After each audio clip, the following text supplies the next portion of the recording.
इदम श्री सद्गुरुवे नमः। जन्म शताब्दी पुस्तक माला 72 डे 14। राम का चरित्र हमारा प्रेरणा स्रोत। भगवान श्री राम का ध्यान करेंगे, माँ सीता का ध्यान करेंगे। राम अर्थात संयम, माँ सीता अर्थात भारतीय संस्कृति। और भगवान राम के परिवार में आप किसी भी एनर्जी को उठा लीजिए, हर एनर्जी का एक मतलब है। भरत मतलब समर्पण, शरणागति का एक भाव। भगवान भरत ने समर्पण कर दिया प्रभु श्री राम के प्रति। लक्ष्मण मतलब निष्ठा, निष्ठा, कर्तव्यनिष्ठ, ऐसी कर्तव्यनिष्ठ एनर्जी। और ऐसी ऐसी सिपाही वाली एनर्जी कि नहीं, राम के ऊपर कोई आंच नहीं आनी चाहिए। और शत्रुघ्न मौन साधक, मौन, प्रजा के पालक। और इनकी जो शक्तियां हैं उनकी तो क्या ही बात करनी, वो तो सारी की सारी समर्पण की मूर्तियां हैं। और यही परम पूज्य गुरुदेव और वंदनीय माँ की ऊर्जा है, और यही ठाकुर और माँ शारदा की ऊर्जा है। और हम किसी भी संत को, किसी भी ऋषि को देख लें, उनकी ऊर्जाओं में हमें ये भाव मिलेंगे। कौन से भाव? शरणागति के भाव, समर्पण के भाव, करुणा के भाव, सद्भावना के भाव। और वही भाव हमारे भीतर परम पूज्य गुरुदेव भर रहे हैं। और एक और बहुत महत्वपूर्ण बात गुरुदेव हमें बता रहे हैं। गुरुदेव कह रहे हैं कि आप वाल्मीकि रामायण को पढ़िए, आप श्री रामचरितमानस को पढ़िए, पर एक नए दृष्टिकोण से पढ़िए, पहली चीज। और दूसरी, इनका प्रचार करने के लिए कह रहे हैं। बार बार गुरुदेव कह रहे हैं कि आप लोगों को बताइए, आप लोगों को उनके बारे में बताइए, सही तरीके से बताइए, कहानियों के माध्यम से बताइए, पर सही तत्व दृष्टि से बताइए। तो परम पूज्य गुरुदेव भी इनडायरेक्टली हमें धर्म ग्रंथों का प्रचार करने के लिए कह रहे हैं।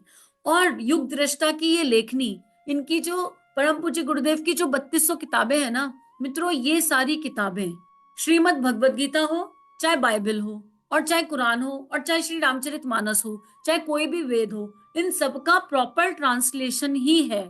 अगर आपने ये पढ़ लिया तो व्यवहारिक अध्यात्म क्या होता है वो हमें समझ में आ जाएगा। ये स्वाध्याय हमें हिमालय पर लेकर नहीं जाएगा। आजकल एक बड़ी कॉमन बात मैं देखती हूँ, आप लोगों ने भी नोटिस करी होगी, कि जो लोग अपने जीवन में दुखी हैं या दुख अनुभव करते हैं, या जो लोग अपने जीवन में जो पाना चाहते थे वो नहीं पा पाए, या जिन लोगों के जीवन में जो किसी को खुशी नहीं दे पाए, किसी भी तरीके की, किसी रिश्ते को, वो ऑन एंड ऑफ ये कहते सुने जाते हैं, हम तो बस जीवन को जी रहे हैं, लोगों के खातिर ढो रहे हैं, हमारा बस चले तो कमंडल उठाए, बैग उठाए और हिमालय चले जाए, बैग उठाए और हिमालय चले जाए।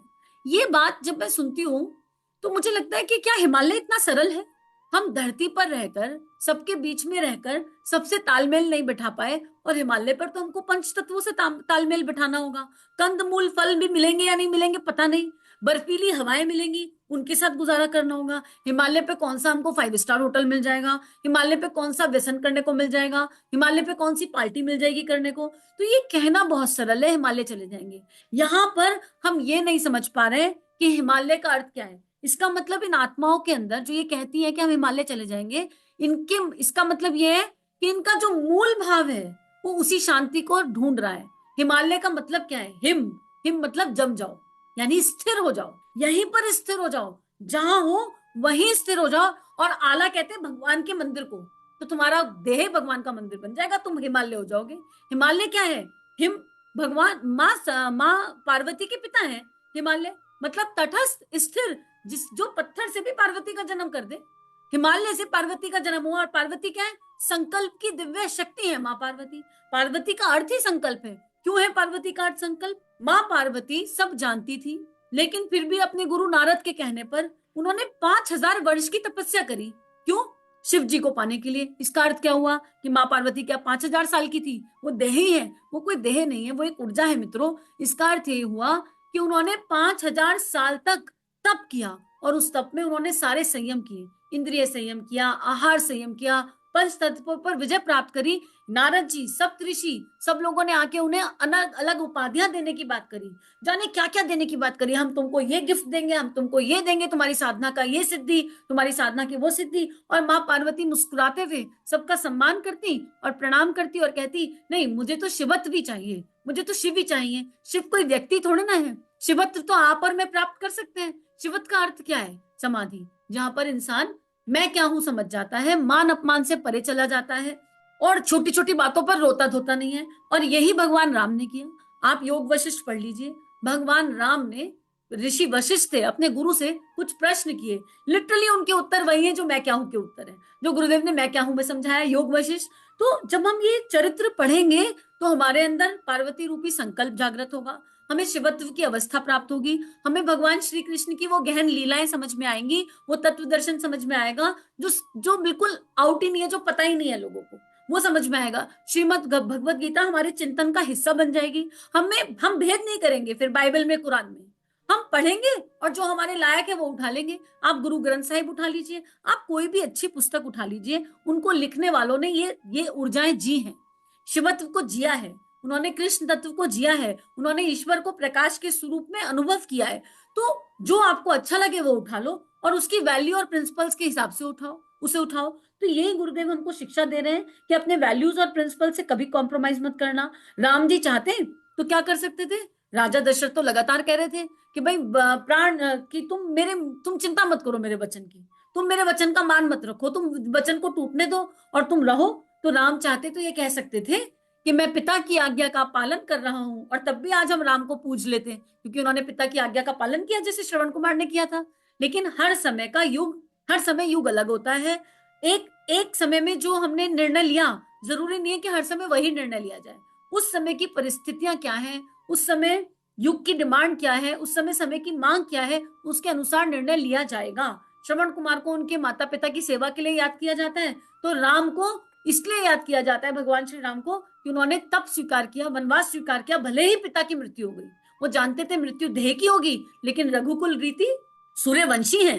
रघुकुल रीति सदा चली आई, प्राण जाए पर वचन न जाए। और यही माँ पिता दशरथ ने सिखाया था। ये श्लोक किसने गाया होगा? ये राजा दशरथ ने ही तो गाया होगा कि बेटा प्राण चले जाए पर वचन नहीं जाना चाहिए, प्राण चले जाए पर वचन नहीं जाना चाहिए। और वचन कौन सा?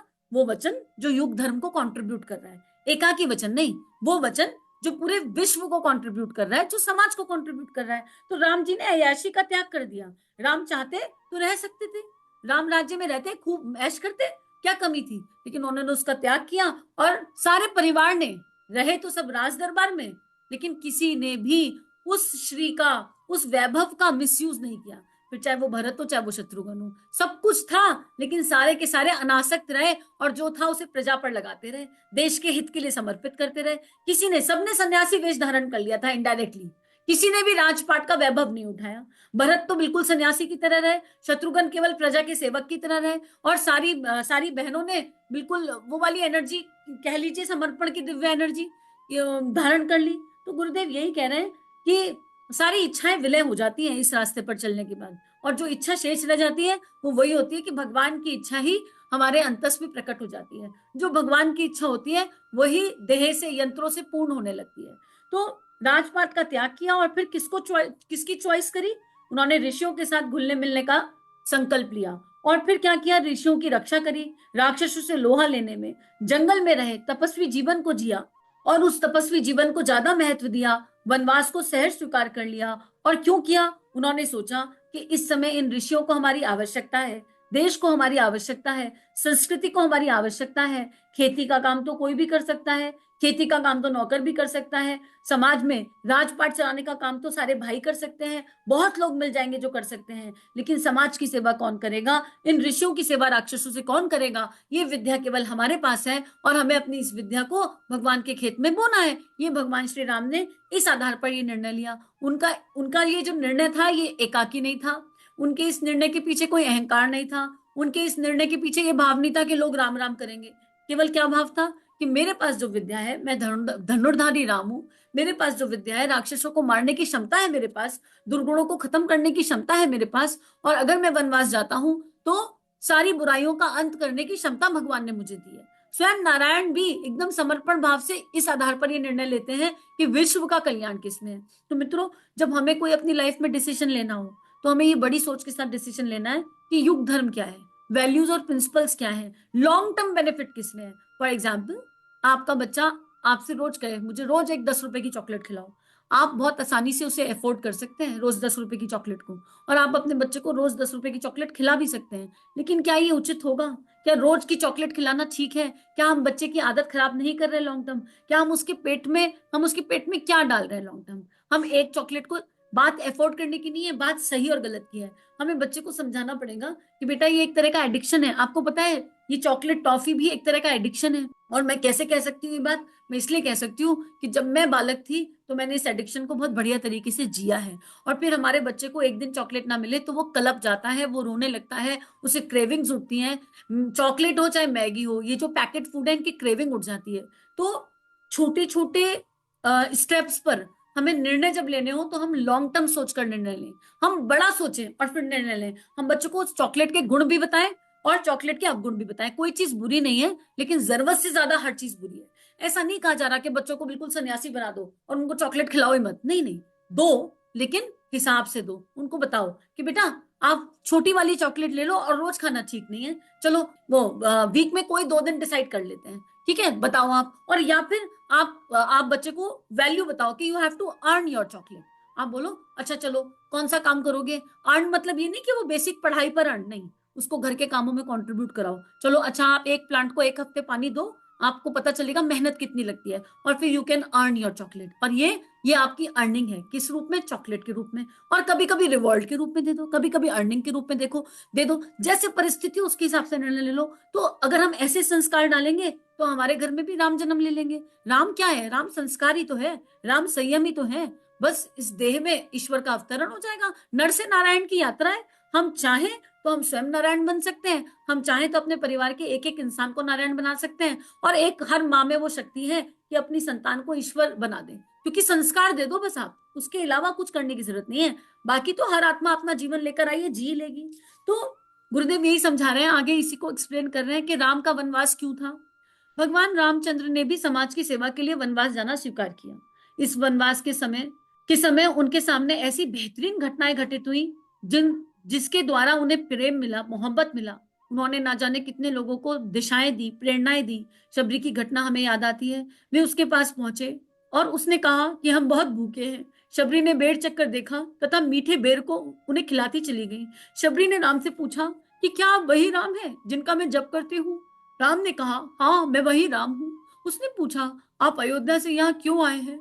रामचंद्र जी बोले शबरी हमेशा भक्त भगवान के पास आते हैं। हम सूरदास के पास गए थे, हम राजा बलि के पास भी भीख मांगने गए थे, सुदामा के घर भी हमने पैर धोए थे, महर्षि भृगु ने हमारे कलेजे पे लात मारी थी, मीरा के पास भी हम गए थे। मैं भक्त का गुलाम हूँ, भक्त भगवान से बड़ा है। शबरी तू रोज रास्ते को बुहारती है, वह महान भक्ति है, यह तुम्हारी असली भक्ति है। पता मित्रों, जब मैं माँ शबरी का नाम सुनती हूँ मेरे आंखों से आंसू गिर जाते हैं। मीरा जी का नाम सुनती हूँ तो नेत्र झलक जाते हैं। सूरदास जी का नाम सुनती हूँ, सूरदास जी जन्म से अंधे और उनको भगवान की कृपा से नेत्र मिल गए, नेत्र मिले, भगवान का दर्शन हुआ। भगवान ने कहा मांगो क्या वर मांगते हो, और वो कहते हैं, वो क्या कहते हैं, वो कहते हैं बस ये नेत्र वापस ले लो, ये नेत्र वापस ले लो। और भगवान कहने लगे ये क्या कह रहे हो, नेत्र वापस ले लो। बोलते हैं अब तुम्हें देख लिया, अब इन नेत्रों को कुछ और देखने की इच्छा नहीं रही, तो ये नेत्र वापस ले लो। इन भक्तों की कहानियां आप पढ़ेंगे, उनका तत्व दर्शन समझेंगे तो प्रेम समझ में आएगा। क्यों भक्त के पीछे पीछे, मतलब क्यों भगवान भक्त के पीछे पीछे जाते हैं। भाई वो ईश्वर जो त्रिगुणातीतम है, यानी वो तीनों गुणों से परे है, भावातीतम है, वो भाव से परे है, वो निराकार है, उसको ना कोई भाव फील होता ना कोई गुण है उसका, वो प्रेम की एनर्जी से खिंचा चला आता है। और मित्रों आज का स्वाध्याय यही पूर्ण करते हैं ये कहकर कि परम पूज्य गुरुदेव स्वयं महाकाल है, वंदनीय माता जी माँ पार्वती ही है। और ये समझ लो कि भगवान हमारे घर आ गए। अगर ये स्वाध्याय आपके घर पहुंच गया, अगर आपके घर युग निर्माण योजना, अगर आपके घर अखंड ज्योति पत्रिका, अगर आपके घर कोई भी पंडित श्री राम शर्मा आचार्य की लिखी हुई किताब है, तो उसको खगालिए, उसको निकालिए और उसको पढ़िए। वो भगवान का आपके लिए संदेशा है। भगवान ने दरवाजा खटखटा दिया है, जैसे राम शबरी के घर गए चलकर आए। इस युग में क्योंकि विचारों का परिवर्तन करने की आवश्यकता है, तो श्रेष्ठ किताबें ही ईश्वर के रूप में हमारे घर आ जाएंगी। आप अपनी अलमारियां खंगालिए, हो सकता है किसी साल कभी आपको किसी ने कोई किताब दी हो, कभी किसी ने आपको पंडित श्री राम शर्मा के बारे में बताया हो और आपने उस समय ध्यान ना दिया हो, पर आज ध्यान दीजिए, ये भगवान ने ही आपका दरवाजा खटखटाया था। और ये मैं अपने अनुभव से कह सकती हूँ, मैंने कभी बचपन में समझा नहीं कि गुरु क्या थे। मैं अपनी माँ को बहुत आभार करती हूँ, आज मेरी जन्मदात्री को बहुत आभार करती हूँ। मैं अपने पूरे खानदान को, अपने दादाजी दादी जी को, अपने पापा को बहुत आभार करती हूँ। मेरे पापा आर्य समाजी थे, मैंने घर में रोज यज्ञ होते देखा, मेरे घर में रोज यज्ञ होता था, उसमें गायत्री मंत्र होता था। मम्मी गुरुदेव से जुड़ गई जन्म होने से थोड़े दिन पहले, और जन्म के बाद मम्मी को कृष्ण की सेवा करते हुए देखा और गायत्री मंत्र करते हुए देखा। बाल बुद्धि को ये लगा कि दोनों एक मूर्ति पूजक है, एक निराकार की प्रार्थना करता है, एक यज्ञ करता है, पर दोनों गायत्री करते हैं। गायत्री माता अच्छी लग गई, पता नहीं कब अच्छी लग गई, गायत्री माता की कृपा कह लो। गुरुजी तो बालक बालक रूप में गुरुजी नहीं समझ में आए, एकदम समझ में नहीं आए। लेकिन मित्रों, कब गुरु जी जीवन का हिस्सा बन गए, उन्होंने कब अपना लिया, कब अपनी गोदी में उठा लिया और कब जीवन की हर परिस्थिति को सहज कर दिया, ये पता नहीं चला। ये अनुभव की बात है, ये एक्सपीरियंस की बात है। तो आप लोगों से यही प्रार्थना है कि एक बार समर्पण कर कर देखिए महाकाल को, जीवन सुरभित हो जाएगा, जीवन आनंदित हो जाएगा, जीवन इतना दिव्य हो जाएगा जो कभी पहले था ही नहीं। और इसी के साथ आज का स्वाध्याय गुरु चरणों में अर्पित समर्पित। सभी को परम पूज्य गुरुदेव वंदे माँ का अनन्य प्रेम। सभी अपना ध्यान रखिए और इस कंटेंट को, इस स्वाध्याय को विश्वव्यापी बनाने के लिए आप सभी को बहुत बहुत आभार। चलिए समाज में कुछ अच्छा बांटें। अगर ये वीडियोस आपकी लाइफ को कंट्रीब्यूट कर रहे हैं, ये भावनाएं आपके हृदय को स्पर्श कर रही हैं, तो इन भावनाओं को विश्वव्यापी बनाने में हमारी सहायता कीजिए। चैनल को लाइक कीजिए, सब्सक्राइब कीजिए और पूरे विश्व में इस चैनल को पहुंचा दीजिए ताकि संतों की लेखनी से जन जन का कल्याण हो सके। जय हिंद, जय भारत।